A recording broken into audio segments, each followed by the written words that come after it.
har yanzu dai kiran da muke wa manyan 'yan siyasan ƙasar nan su daina yaudaran yara matasa su ce su fito da makamai suna ihu suna zage-zage. Wani abu ba ƙaramin tashin hankali ba ne a ƙasa da kuma siyasar Najeriya gaba ɗaya. Mu Kano an samu da karamci da kara. Ba ma so wani abu ya zo wanda zai zo ya kawo mana saɓani ko kuma saboda an samu saɓani na siyasa mu daga ganin wasu abubuwa da basu dace ba.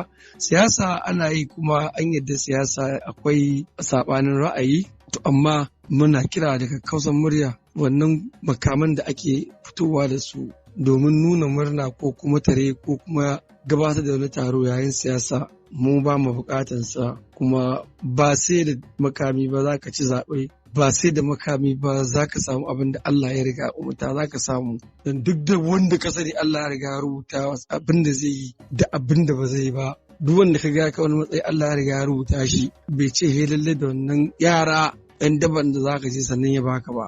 Shi ya baka ne tun ma kafin a halicce ka. Saboda in ba za mu a daina ba a rage yawo da matasa da makamai yayin gudanar da wani taro